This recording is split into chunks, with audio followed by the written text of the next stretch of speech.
All right, we are recording. We're live now, and well, I'm live. We're all live, but I'm recording this uh, as I mentioned in our class last week. I'm recording this because tomorrow morning I'll need to be elsewhere. Uh, don't need to go into all that, but only unfortunately I need to be elsewhere. And I really hate doing that because I don't like recording these, especially these classes need to be interactive. It's a little harder when it's a larger class, but it's certainly impossible when I'm recording it. So I will minimize the number of times I record it, but sometimes it's just unavoidable. We don't want to get far behind. I realized, though, in this first week that we just completed, we went through 3 chapters. That is not going to be the norm. We're going to slow the pace down and do 1 chapter a week from henceforth. And I really kind of pushed through the 3 chapters, even though I know it's a steep learning curve for all of us, because one, we really need to get to the point where this is going to sort of come together and begin to make sense and have purpose for you. And that really begins with this chapter, chapter 4, as we look at nouns. And so I wanted to kind of move forward. And here's the good news in that regard. Although we had to sort of rush and push to get through the first 3 chapters, we looked at the alphabet, we looked at the vowels, and we looked at syllabification and pronunciation. Um, Now we won't meet again for, let's see, we'll have this class recorded for Tuesday. We won't meet on Friday. Normally, Friday, you'd meet with Andres and Damien to review homework and ask questions. And we'll start reading, actually, the coming up here after chapter 5 or with chapter 5. So we won't meet this Friday. We won't meet the next Tuesday because we'll be at PTP. But the following Friday, you'll be actually doing the homework for this chapter, chapter 4. After that, the quiz for chapter 3, that's quiz number 3. It doesn't exactly correlate with the chapter number. Chapter 4, quiz number 3, will be come after that Friday and do, I think, and I put it updated the LMS, it should be before the 26th, which would be the next time we meet with me, and we'll do that in person or live anyway. And we'll do chapter 5, which I believe goes over the definite article and conjunction. But we want to kind of begin our class today, sort of as a reminder. Each time we go through this, I really want to sort of think about why the effort and what are we doing. And one of the things we're going to learn in this class is a plural word that's used in singular meaning. That is the word shamayim. Shamayim is a word that refers to, you see it in Genesis chapter 1, God created the heavens and the earth. And so shamayim is a feminine noun that refers to the plurality, dual in form, the heavens. In Hebrew, this ayim sort of makes it plural, and in this case, it marks it as a dual function. And Shemayim looks like a dual form, but it's always plural in form and singular in meaning. Though there is no Shemay, which would be singular in the Old Testament for singular heaven. Um, and so scholars call this sort of a plural of extension or dual of majesty, or more like a superlative. I was listening to Dr. Justin Rogers here the other day on a recording from Polishing the Pulpit that he did this at, I believe, was at Branson this year on Elohim, and we talked about a little bit about Elohim. Well, a little bit with regard to Derek and in Genesis 1, Bereshit bara Elohim, and in the beginning God created. The passage goes on to speak. He created the heavens and the earth. The Shemayim. Trying to remember what the conjunction is. I'm sure Shemayim va Eretz would be the heavens and the earth. When Dr. Rogers was talking about the plural of majesty or the superlative function of Elohim, the same thing seems to apply here with regard to Shemayim. It is, and we think about in Hebrew thought, we just think about the heaven. I don't know if Hebrews had a big uh, thought about it much, but they would have the view of this visible sky. We would have the view of visible sky where birds fly and the clouds move and the rains come, and also the celestial realm, the sun, the moon, and the stars, but as well as sort of the spiritual dwelling place of our creative God. So this plural form reflects sort of this layers of realms of heaven, and Paul even hints at that. If you remember Second Corinthians in chapter 12, verse 2, about the third heaven. And it sort of fits the idea of this reality that it's heaven upon heaven upon heaven. So not a single flat sky, but a very layered, vast expanse in the superlative of all heavens where our Creator lives. In Hebrew, this superlative, this greatness or majesty, Shemayim, may carry the sense of the heavens are not just big, but they're infinitely vast and glorious. So what does the psalmist say in Psalm 19, verse 1? The heavens declare the glory of God, right? So infinitely vast, infinitely glorious. And when you think about it, the application for you and I today, this Shemayim, this plural in nature, reminds us that heaven is more than just the sky. It's more than just the visible realm where we can see the birds fly or the clouds pass over us, or the celestial realm with the suns, the stars, and the clouds. But the invisible realm, where God's throne is, and where His angels are, and the spiritual realities that exist from there. So here's the point: we should not limit our faith to what we physically and visibly see. What we physically see, it's visible to us, but live with a heavenly awareness or mindset, trusting God in those unseen purposes. What Paul writes in 2 Corinthians 4, in verse 18, we look to the things that are seen. We look not to the things, and correct that, we look not to the things that are seen, but to things that are unseen. So let's consider the Shemayim, this superlative, this plural of majesty, this superlative, and give reference to our Creator, and that we look to Him, and we always look into greater beyond what's just visible to us. And I think that would kind of give us a better perspective of some of the Hebrew that we sort of absorb and we go through this. As we continue today, we want to emphasize and look at nouns, and Shemayim will be one of those we touch on today in chapter 4, listed on page 29 of our book. But I want to begin by talking a little bit about, when we think about nouns, I put in the LMS under this section under lecture. This is lecture 3.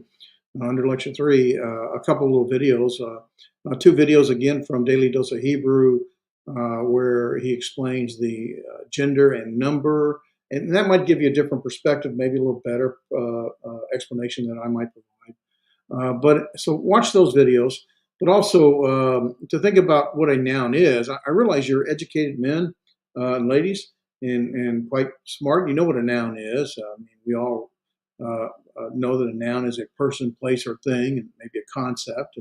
But sometimes it helps us to sort of refresh our memories and take us back to our elementary grade school. And so in the LMS under the flip class is a Schoolhouse Rock video. If you're not from this country, you may not be as familiar with some of that. It's cute, 3-minute video about nouns. Not directly related to Hebrew, but related to what a noun is, which does apply in our class today. So as we begin to think about nouns, and we look in chapter 4, pages 26 and following, a noun is a person, place, or thing. And what we want to look at here, let's see if I can do this here. Let me share screen. Let me do something here. Where's that at?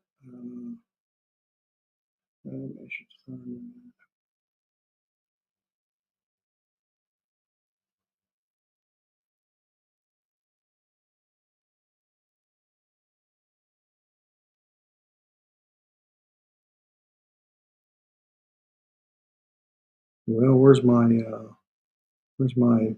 oh, there we go, slideshow. I was looking for that. Okay, from current. All right, sorry about the delay there. So you have the PowerPoint and the LMS. You can follow along with me, make notes if you like. We are going to look at, as we mentioned, nouns, person, place, or thing, concepts sometimes. With regard to gender, Hebrew nouns are either going to be masculine or feminine, much like it is in English. In Greek, you have masculine, feminine, and neuter. Uh, but Hebrew nouns are masculine, generally masculine, feminine, although there are some that might share both the qualities of masculine and feminine. What we want to recognize is when we're talking about gender in most languages, especially in Hebrew, we're not talking about natural gender, not about like you're male or you're female. We're talking about grammatical gender. Now, grammatical gender may agree, may not, but may agree with natural gender. A male, ish, I think that's right. Ish is a male, and that would agree. It's masculine in form and grammatical gender, but it happens to agree with natural gender as a male is a masculine.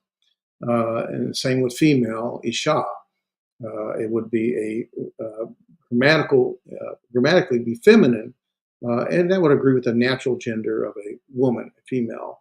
But not all grammatical genders agree with the natural gender. And so we don't want to think in terms of natural gender per se. We want to think more in grammatical gender. And the reason that's important is because grammatically, when words are aligned with each other, they're going to agree in gender. Masculine is going to agree with a masculine adjective, the good man, the good woman, right? It's the same word good, but it will have a feminine ending, and we'll get to that in a moment, to when it's aligned with a good woman versus a masculine ending, or really endingless, when it's aligned with a male. So we want to think in terms of grammatical gender, not natural. With regard to its number, it's pretty straightforward, singular or plural, but Hebrew does add a level of complexity with dual, two eyes, two hands, two horses, two laws. So oftentimes we think of one or singular, dual, two, or more than would be plural, and that's really how that would line up for us. Um, talking about nouns, one thing I want you to begin to think about here, and I want to sort of just highlight this when we are looking at any word, whether it be a noun or verb, generally speaking, we're going to look at three consonantal uh, elements. So we call it root one, two, and three. And so this would be the consonant, and a consonant, I don't know, we'll just make a consonant, bait, dalet, and mem, or whatever consonant you want. But generally speaking, words in Hebrew are really built around three consonantal forms. And then, as in all languages, we can put a prefix to it, add something in the prefix before it, or a suffix to it, add something at the end of it. And sometimes you might make changes in the middle and side of that. And so keep that in mind as we go through this. Some, and we're going to start with some consonantal forms will be just what geminate or two and not three. So it'll be one, two. And we're starting with two. For example, here's the word sus. You remember our rule for reading, for pronunciation, and for syllabification. A consonant, here's our consonant right here with the sigma, not sigma, the samek. Sigma is Greek. Samek is the Hebrew for our S. And then here's our noun, or excuse me, our vowel. It's the shurik, right? It's the U. So this would be, and we learned our pronunciation and our syllabification, a consonant vowel. That would be well, actually, I messed that up. How about that? As I talk through it, I realize what I'm doing. This is a consonant vowel, and then there's another consonant. So it's closed, and it is a monosyllabic. It has two consonants with one vowel in the middle. Okay, so one, two, and a shurik in the middle. So this would be pronounced sus, and it means, of course, horse. Now, as we mentioned, what we often do, or with pretty much any language, we'll put things before it, prefix or suffix, and to make a word plural, just like in English. What do we do with English for horse? We'll make it horses, Horse, add an S in the end of it. So it becomes horse is singular, horses is plural. Similarly, in most languages, I know in Spanish, same kind of thing, we add a suffix to it. Well, that's what we do in for Seuss. We add the suffix. There's our vowel here yod, and the final mem right here, the final mem, and we get. I'm going to clean it up so we can read it along with me. Oh, what happened with that? Oh, I switched slides. That was one or something, right? Okay. And so this would be again. Now our pronunciation or Slavification changes, doesn't it? So here we have a consonant, sus, with the vowel, and it ends with it has followed by another consonant with a vowel. There's our vowel, and so this then is the end of this syllable, and we start a new syllable because that consonant has a vowel, and it closes with the final mem, and so we get this.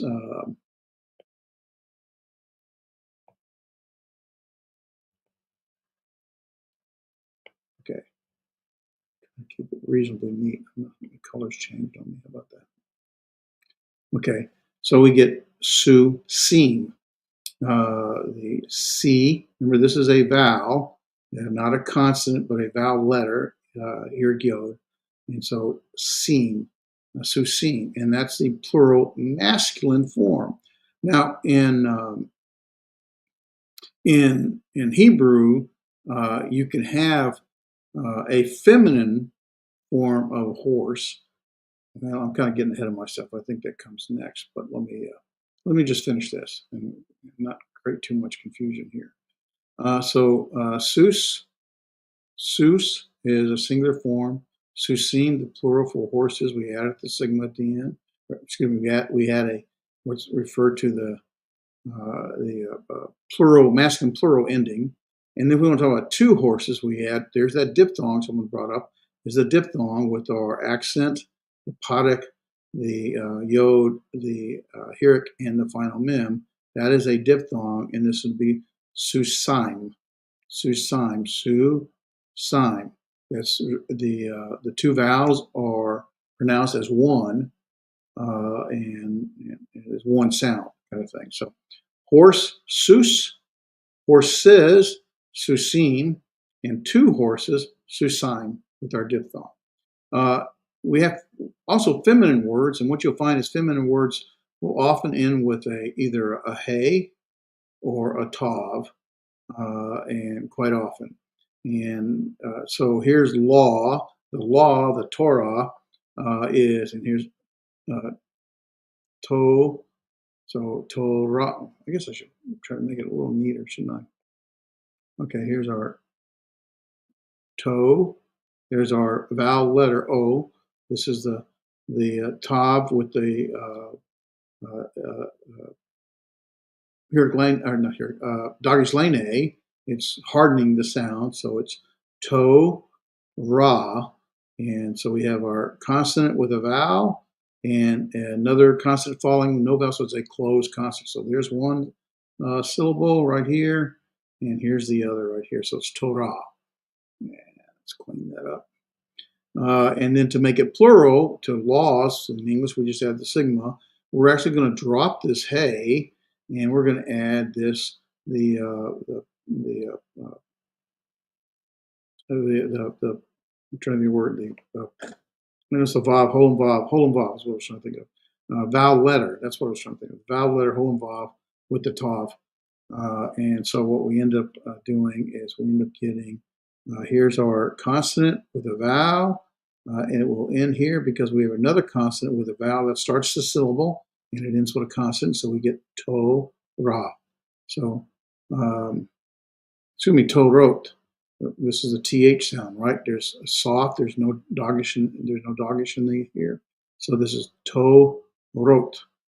Torah, to, wrote. To make it two laws, plural, right? Same thing. We're adding here again a diphthong, except this time it's a feminine diphthong, and I know it's a feminine because we're adding the tav. Basically, that's kind of what it happens. So we have this podic here, or excuse me, the comates here with the podic and the accent, the heric with the yod and the final mem, and we get to, let's see, Ra, okay, a Torah, and this would be the Torah, Torathim, Torathim. I have to think about it, just like we all do. All right. So hopefully that kind of gives you some sense here. We have both masculine and feminine words. Typically, masculine words, the singular will have no ending to it. That's kind of important.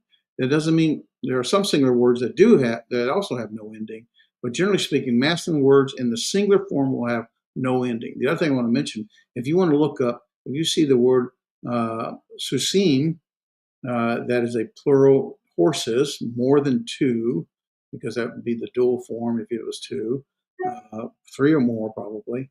Susim, if you want to look that up in the lexicon, in the dictionary, then you wouldn't find susim. You'd have to look up in the singular masculine form. That would be sus. And there you would see, find the definition. It would tell you it means horse. For Torot, the plural form will not be found for laws in the lexicon, but Torah would be how you'd find that in the lexical form. Okay.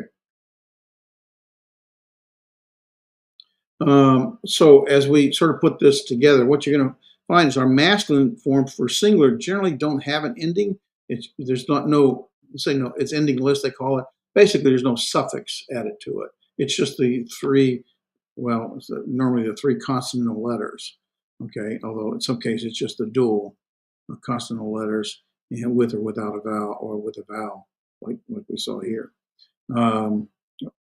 Type of thing. So, but the point is that there is no suffix to it, so it's referred to as endingless. In the plural form, this is very, very common. You see this all the time. You'll get really comfortable and just recognize it.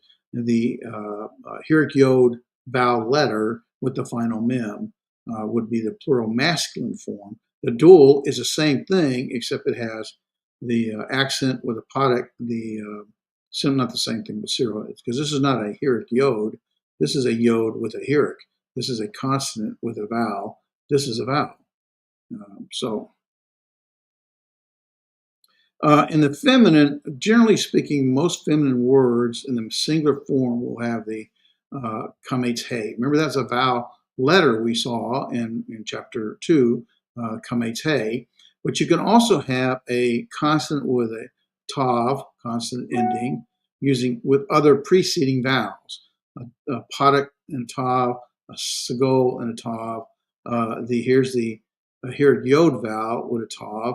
Here's the shurik, the u with a tav. So we'll find a lot of feminine singular endings of feminine words will have one of these endings. So that will kind of be your clue. You do want to kind of learn these endings.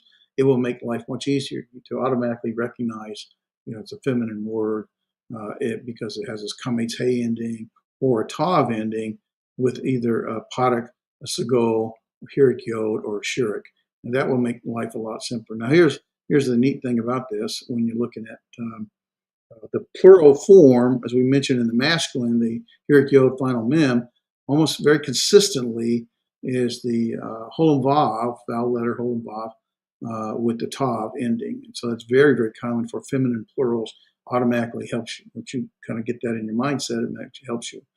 We see the dual form in the masculine, the accent mark with the potic under whatever consonant that is, and then the yod as a consonant with the Hirik vowel and the final mem here.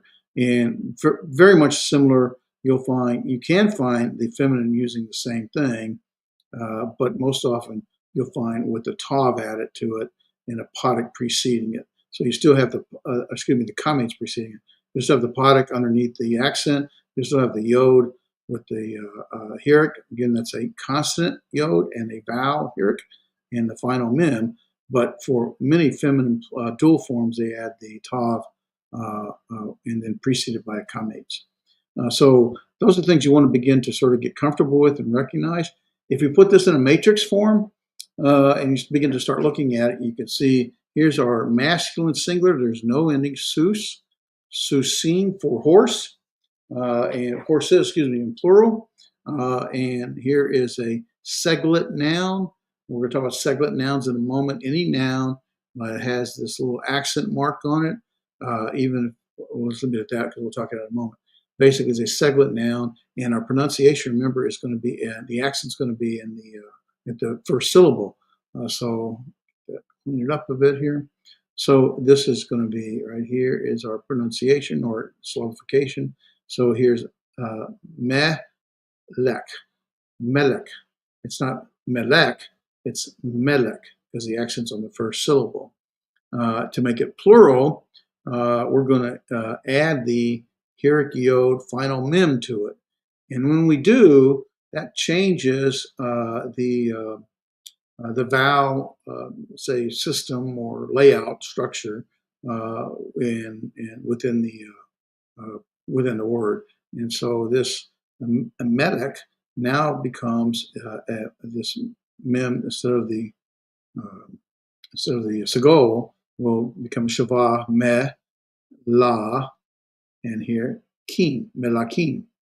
And the accent here is now on the end. The accent moved, and that's really what happens is as words expand, as you put more to the ending to it, then basically especially if the uh, pronunciation, if the accent is on the beginning, that accent will generally move to the end. It's not seen. The accent generally move to the end, and that will change along with the lengthening and the syllabification will begin to change the pronunciation of the word. So anyway, you can see what's happening. I try to kind of explain why things happen. For some of you that don't care about why, you just want to know that it does, fine, ignore me. But for me, in the long run, it makes more sense to have at least an idea, not that I know every reason, an idea of why things are changing, so that you don't get overwhelmed with that. Well, maybe you do. I don't know. And so melek becomes ma la kim, malakim. This is a queen. Is a horse. Of course, it's the plural form, the masculine. Davar would be word or statement or matter, thing. Different translations, lots of translations. Thing, can't read that. So that's da. There's our consonant with a vowel, preceded followed by another consonant with a vowel. So that has to be where we draw our syllabification. Va, and ends with a consonant with no vowel, so it's da, var. And to get words plural, we would add our masculine plural ending, hirik yod, final mem, and it becomes, so we can actually read it, it becomes da, va, rim, davarim. And here we have a segment now where the accent's in the first syllable, and this is yeled, yeled. And yeled would be referring to a boy or child, really a child or youth. And to make it plural, we're going to do the same thing. We're just going to add the hirik yod vowel letter with the final mem, and then we get basically the syllabification, the division, and because the accent moves over to here, that we put reduced vowels at the beginning. So this becomes yeah, right? There's a vocal shava, yeah, la. There's our consonant with a vowel, followed by another consonant with a vowel. So that's why we make the division there. So yeah, la, din, yeladim, and that would be children or youths. Youths. Is that O-Y-O-U-T-H-S? Yeah. And then here is a monosyllabic. This is a monosyllabic, one syllable, right? There's no division in it. And you got a consonant, vowel, closing consonant. So it's a monosyllabic, one syllable, and that is yom. There's our O, or whole vowel, and that is day. To make days plural, then we would add, because it's a masculine word, we're going to add our here go final mem, and we get the word yamin. Hopefully, it's beginning to make sense. Feminine words in the singular, okay, mentioned a lot of feminine words will end to that kamete, kamete, kamete. Sometimes with a tav, as we mentioned, there's a parak tav, there's a tav with a segol. Remember, we said that kamete with a parak, a tav preceded by a parak, a tav preceded by segol, or here gyod preceding a tav, or shirik preceding a tav. Typically, a singular feminine word. That's exactly what we're seeing right here. Okay, so we're seeing the kamete, the kamete, the kamete. Those are vowel letters, but then we get this consonant with a vowel, the parak preceding the tav, and the segol preceding the tav, and that shows us it's a feminine singular word. So this is, I'll clean this up a little bit here. Here we have, okay, this is our consonant with a vowel, and that's a short vowel, right? Short vowel. Podic is a short vowel. Our long vowels, of course, the kamh, the setere, and the holum. Actually, the holum. So the A class, the E class, the kamh A class, setere E class, and the holum is the O class. But our short vowel, A, E, I, O, U, here's the podic for the A short version of it. So, and because it's short, this, I'm sorry, it's a mess.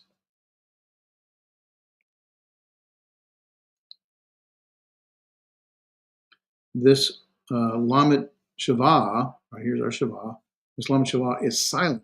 Remember our rule, if it's preceded by a short vowel, the Shava is silent. So this closes the syllable. And this would be mal. There's no sound for the Shava, so it's just mal, mal, ka. Here we have our dogish, lene, ka, mal, ka.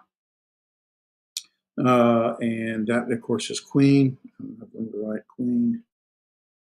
And queen's plural would have the nice thing about the plural is look what we're doing. We're just adding the whole involved tav. It becomes very familiar, very comfortable. It won't take you long to recognize that. And so here we have for Torah, law, in the plural form, Torot. And here we have Chokmah, Chokmah dealing with that is a wall, if I remember right, wall, Chokmah, and there's our kamete in plural form, Chokmot. Here is Bat. Bat is for daughter, Daughter, Bat. There's our dogish lene. We start with a consonant, have a vowel, and we close with a consonant, no vowel. So that is a monosyllabic, one syllable word. And the plural form is banot. We'll talk about adding that new a little bit here. They're going to talk about it here in just a couple minutes.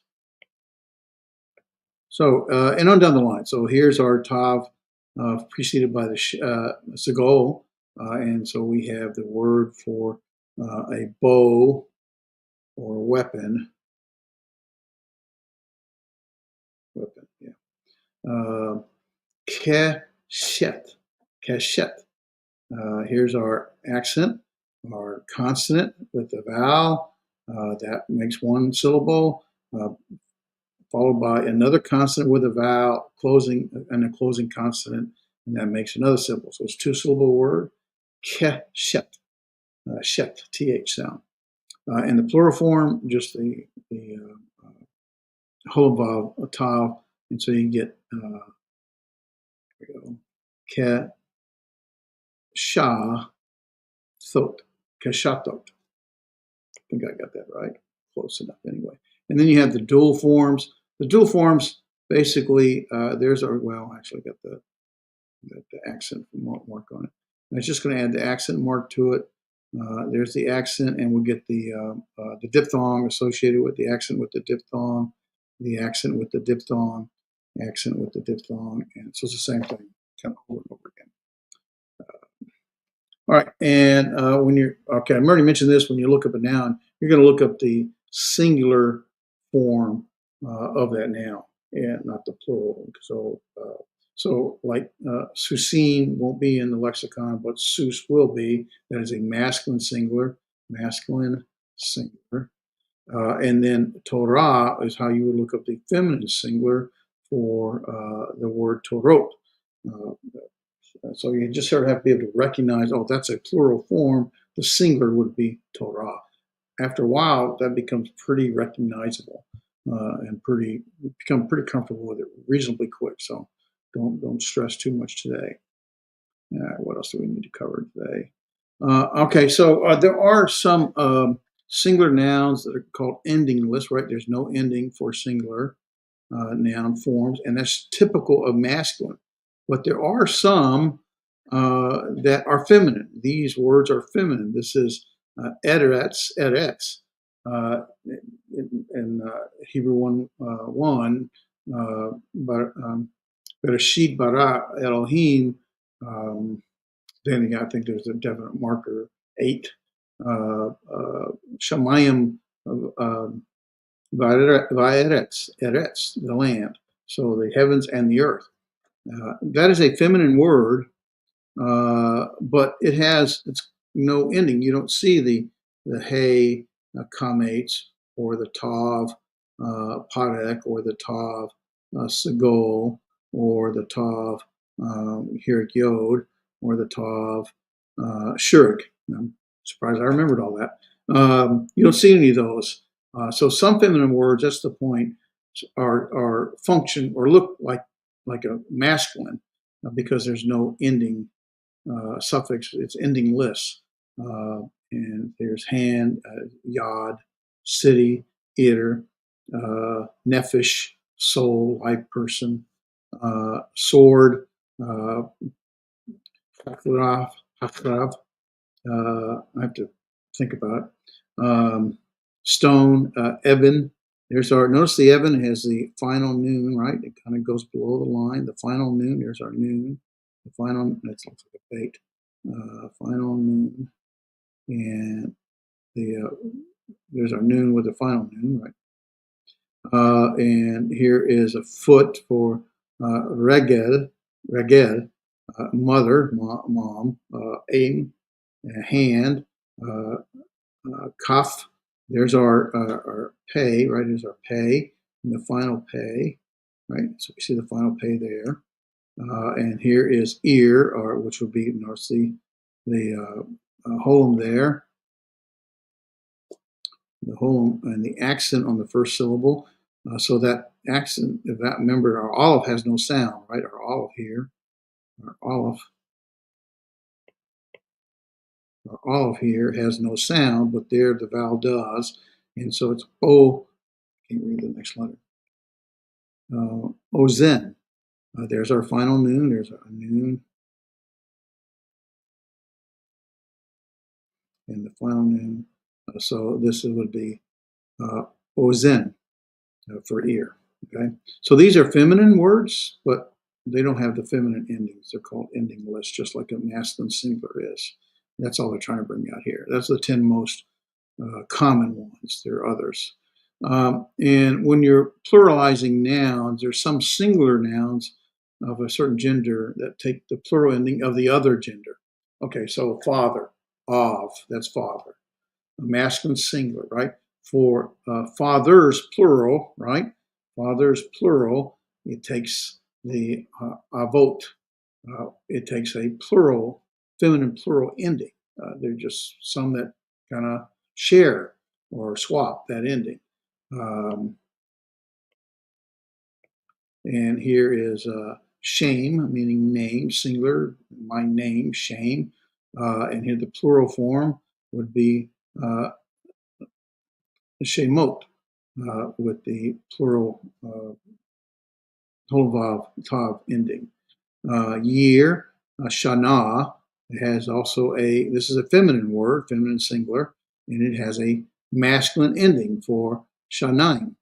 And here we have the word for woman, isha. Notice the doggish forte, ish sha. So it's like there's another uh, shin there. So ish sha, singular, feminine singular for woman. But for the plural form, we add it's really the nashim, and we'll get to why they add the noon. Actually, I don't know why they, but the fact that they add the noon in a minute here. But basically, it's taking a masculine ending even for a feminine plural form. So just be aware that does occur. It's not uncommon, but generally speaking, masculine singular words are going to be pluralized with masculine plural ending, which would be the hieroc yod final mem. Feminine singular words typically ending with a kametz hey or a tav with the padak preceding or sagol preceding, or the hieroc yod or the shirk preceding will generally be pluralized with the whole involved tav. But sometimes you'll find masculine words have a plural ending, the whole involved tav, and sometimes you'll find feminine words have a plural ending of the hieroc yod final mem. So just be aware of that as well. That's all they're trying to bring out. Here's the word shamaim. We mentioned that in the introduction. This is there are three Hebrew words that are always dual in form, but normally singular. Dual or plural, even though this is dual, it not necessarily means two. You find can and does theologically refer to more than two, a great more of a reference to a plural majesty or a plural of superbulous, not superbulous, superbular. Yeah, that's right, superbular meaning. Egypt does the same thing. Mitzrayim, there's our diphthong, Mitzrayim. And this is, let me clean this up a little bit. Okay, there is the consonant with the vowel, the mi, and there we have, it's a short vowel. The hieroc yod is short, and the shava is preceded by a short vowel that makes it silent, so that closes the syllable off. Meets, and there's our diphthong, one sound, rhyme in terms of the vowels, one sound, meets rhyme, and that is Egypt. Doesn't sound anything like Egypt, not like Jerusalem, or it sounds like Jerusalem or Israel, so I always thought that was weird. Here's water. Water is really a diphthong. Mime, just a mime. It's like I don't know how to spell it in English. Mime. Some Hebrew nouns can alter their consonantal stem when adding plural endings. That's what I was mentioning earlier. Yom for day, when it's plural ending, adds this mem. Well, it's not the mem to it. That's actually not adding. It's not really adding here because this is a mem. So, but we have this two mems now, final mem, a mem and a final mem. Ish, there's man, singular form, but men adds this noon to it. We have the the aleph with no sound. We have remember, guttural will not take a shavah, but we'll take a hatep vowel. So this is a hatep parak. And so this is na, shim, anashim. So ish, man, anashim, men. Woman, where we talked about woman, here's isha. There's our doggish forte, doubling the shin. So isha, to make it a woman plural, it is adds the noon, the nashim. It has a masculine plural ending. It doesn't have the whole involved tav to it. So anyway, what else? Let's see. Check clear everything. All right, and we already mentioned some plural endings. The ot may be spelled. Well, we didn't mention this. Remember we talked about, or they wrote about what's called the full writing. That's the full form. It's the full, but the defective. I don't know what defective that where the vav falls out. It's the same thing, right? It's just sort of a whole involved. It's a holum. So it's still oat, oat, oat. And so sometimes you'll see where there's edot for congregation, still edot, same thing.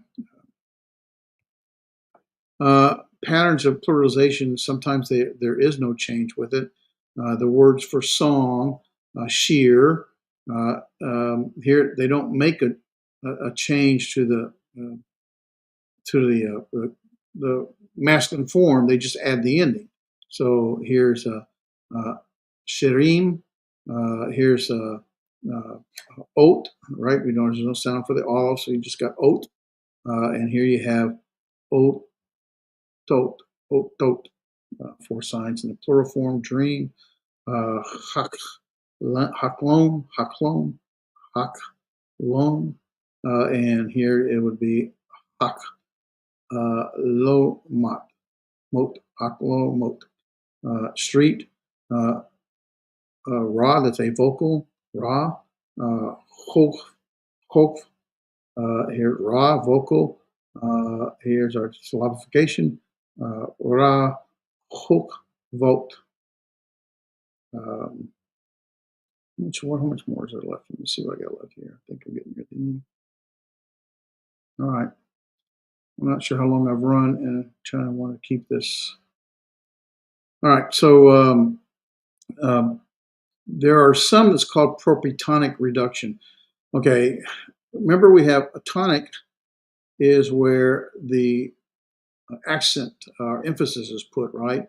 And if there's any syllables before that, it's pretonic. And if there's any syllables before that, that's pre-tonic.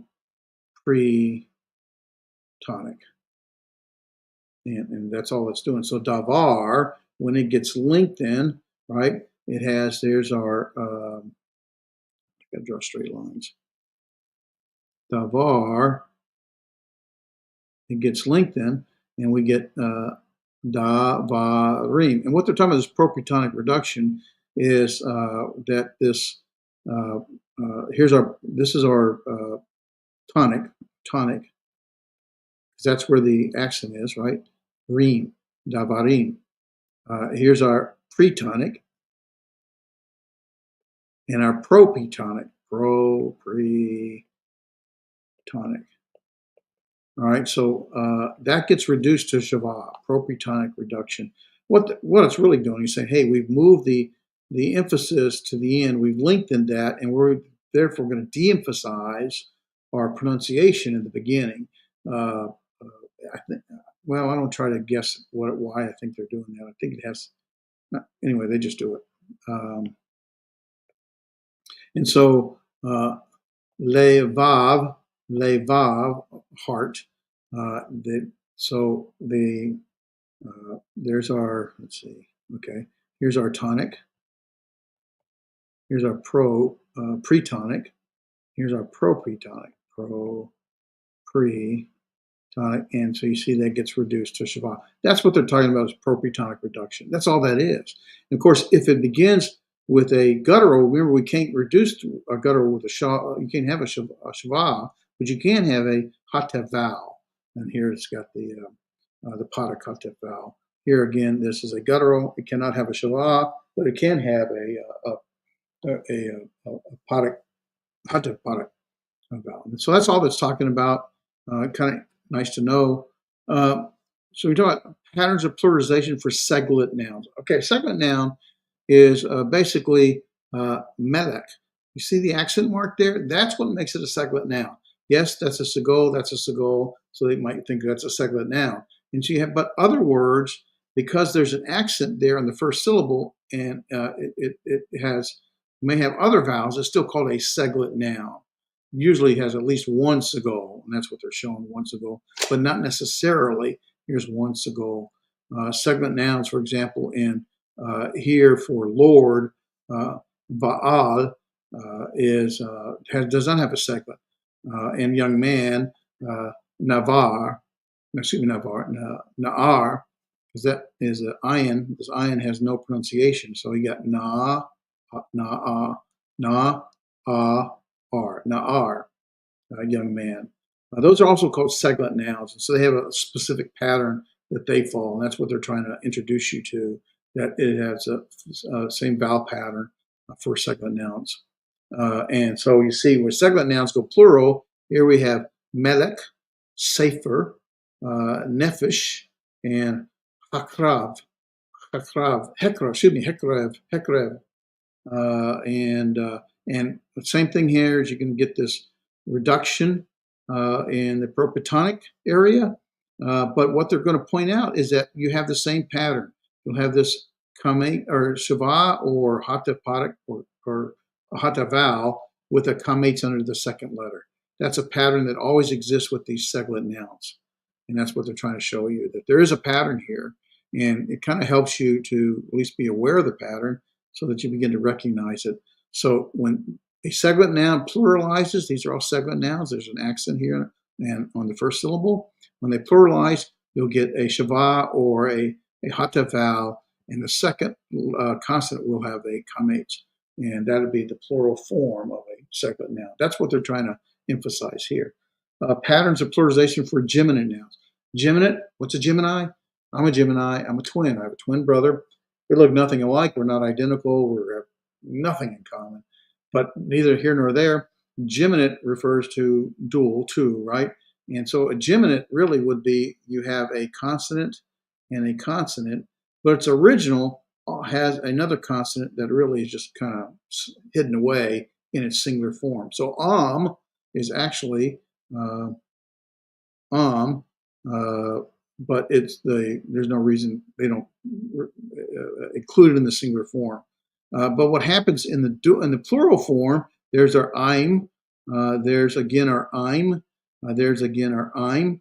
But notice what they did, or what they did. It's not like the grammar book did it. Notice what happens is you have this dogish, not line, but dogish forte, and here, and it doubles. So this lost doubling right over here is made back up in this dogish forte. That's all they're telling you. Geminate nouns, when they pluralize, basically, so in pronunciation, you like have two mims or two coughs or two sades.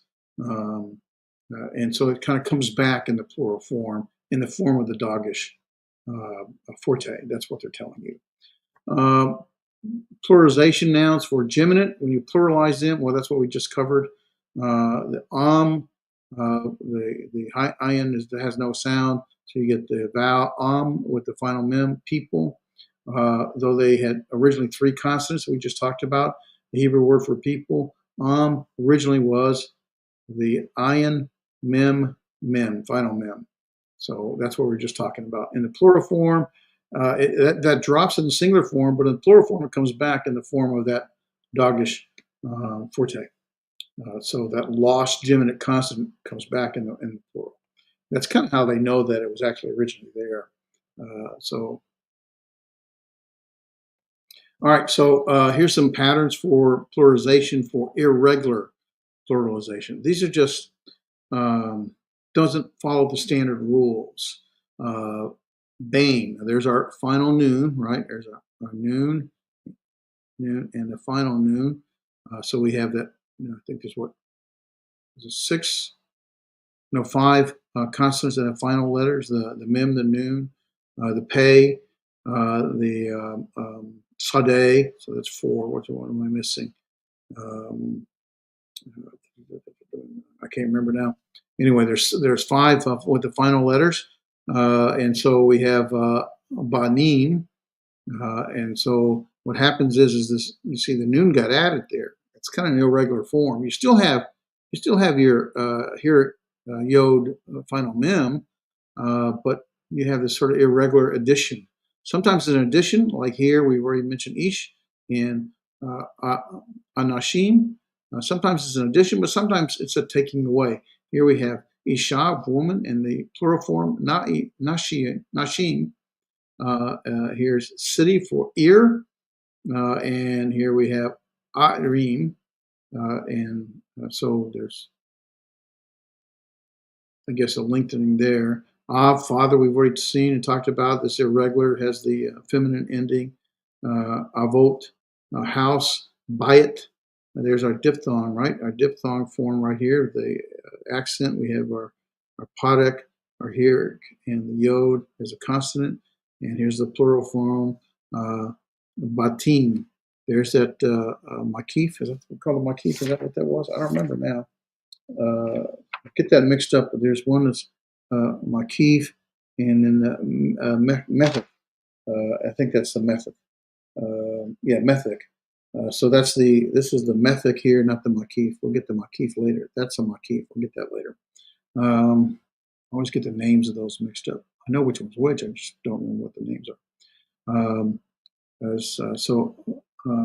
Batim, and here's daughters, bat, banot, and yom for day, and yamim for days and plural. Those are just irregular pluralization. What they recommend, you're probably not going to just be able to see the pattern changes that occur, but you just may want to know. These are some of the more prominent ones, kind of thing. So there are some that they have pluralization with no change to them.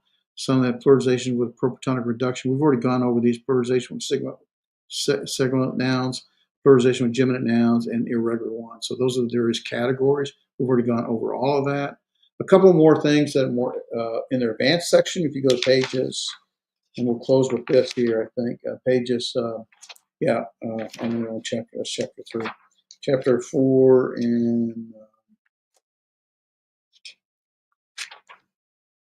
to pages 35 and 36. Some additional Shava rules that but basically all they're going to say is, you remember a Shava, two side by Shavas, one would be silent, the first would be silent, and the second would be vocal. Well, when you put it at the beginning of the word, that's a different rule. It changes. The first will actually change to a herrick, and the second becomes silent. So the first becomes the first vocal Shava. If these are both vocal Shavas. And they're saying you can't have two vocal Shavas side by side, two contiguous side by side, contiguous vocal Shavas at the beginning of a word. You can't have that. So the first one becomes a herrick, and the second one becomes a silent Shava. Lean, being. All right, rule 2 is a vocal Shava cannot precede a guttural consonant with a reduced hatef vowel. So you can't have this vocal Shava coming before a guttural with a hatef vowel. So basically what happens, it becomes a paduk. That's all they're saying. And then we get to vocabulary. Okay, so now you're learning words. This is the fun part. So you do want to, this takes a little time and practice, so you do want to basically, maybe I was a little small, 3x5 cards, write the word, practice some flashcards. You can get flashcards electronically. Flashcards, you can order them actually to align with these chapters, kind of thing. If you want me to, I can give you the link for that. But notice, let's look at the words here. Here we have, there's a hard, there's a darkish lane A, go, goy, there's our yod at the end, meaning nation or people. The plural is goyim. So goy, nation plural. Derek, road, way, journey. We talked a little about that. It really can refer to one's life, one's journey, one's derek. Here's har for mountain or hilltop. Priest is kohen. There's our final noon right there. Remember the noon. You see that quite often with the final noon. There's our holem. Kohen, heart, lave. That's one of these segments, really. It has actually a vav that's hidden, so that's not there. Lave, meaning heart, mind, or will. You see that coming out in the plural, that dogish forte, leave, vote. Also spelt sometimes differently. Sometimes words have different spellings. Mime, water. Melech, king, ruler. Navi, prophet. So noon with the kametz, the bait. without the dogish lene. So we have more of a V sound, right? Da V, there's our hierarchy yod. That's the vowel letter, and no sound on the aleph. So da V. And here is nephesh, the silent noun, right, with the accent here. Nephesh, soul, life, or person, really referring to the person's life. Sus, we've already seen, horse. Uh, uh, Safer, I have to think. Safer, book or scroll or document. Slave, Evid. Actually, I do want to play one day. I didn't play it the other day. I may put it in the LMS under the flip class so that you can watch it on your own. Where now it was actually part of our last class we had on English Bible translation theory, where the ESV committee actually debates or discusses, not discuss, debate, discusses this word. But what's interesting is they're discussing that word, how it's used in the Old Testament, in response to how they want to make a translation for the English word slave, or they came up with the translation for bond servant, uh, because of the negative connotations with slave, but it means slave. Um, um, Here's ein. This is a diphthong again, meaning I. Ir, meaning city or town. Uh, there's our sade, so it's sabah, meaning host or army. Sabah, or service. Kol, meaning voice, sound, or noise, can be spelled in more of a defective way without the hole involved. Still has the hole in. Rosh, remember our aleph is silent. Head, top, or chief, that's the boss. Shame, name, reputation. Don't want to shame your name. Don't want to shame your reputation. Shame, meaning name or reputation. It does help to sort of make some kind of association if you're able. Shana, year, and Torah, law or instruction or teaching. I believe that's going to be it. Yeah, that's it. So that covers chapter 4. I don't know how much time I took. Hopefully, oh, I'm still okay. An hour and 2 minutes. I just see that. So yeah, I'm still under my hour and 20-minute time frame. If I went too fast, I apologize. Good news, it's recorded. You can slow it down. You can repeat it back, whatever you need to do. We won't meet again. So this class is recorded for Tuesday morning. We won't meet again. We won't meet this Friday. We won't meet the following Tuesday. We will meet the following Friday, in which the homework for this class under chapter 4 will be discussed and reviewed. And then the quiz for this quiz number 3 for chapter 4 will be due after that Friday, before the next Tuesday class, which I believe is 26 August, if I have my calculations and dates right. Listen, I really appreciate you sticking this out. Hopefully this makes some sense to you. I would rather do this with interaction with you, although you can see it took an hour, 3 minutes, 2 minutes to get to this. The more interaction we have, and we do need the interaction, but the more interaction we have, the more we're might make it harder to get to the end of the chapter. The goal is on Tuesdays is to go through the chapter. Then you have the rest of Tuesday, uh, Wednesday, and Thursday do the homework. Friday morning, review the homework. You have the answers to the homework in the LMS. Try it on your own without the answers. You can look at the answers if you don't understand something.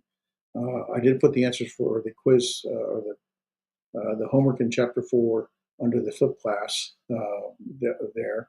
And then on Friday, which will be the 26th, I think, you'll sit down with Derek, Damien, and Andres to kind of ask questions, review it, go over it.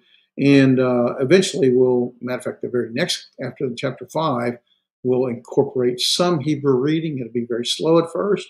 We'll do some practicing, just reading a word, and maybe you'll start to recognize certain words. Maybe you'll be able to get a little more comfortable with pronouncing some words. Some words you may not. And that's just the process. But I want to appreciate it. Thank you very much. And Lord willing, if I don't see a PTP this Friday, I know some of you are not coming till Saturday. If I don't see you at PTP because you're not going to be there, then we'll see you again, Lord willing, whatever that following Tuesday is. That would be the 26th. So y'all meet with Damien and Andre on the 22nd. That's what it is. So the good news now is you have a little more time to sort of, okay, let me go back through this, practice, absorb, get a little more comfortable. And so, yeah, we rushed week one, but now you can kind of take some time to apply it, and it should help. Thank you. Appreciate it, and we'll talk to you soon.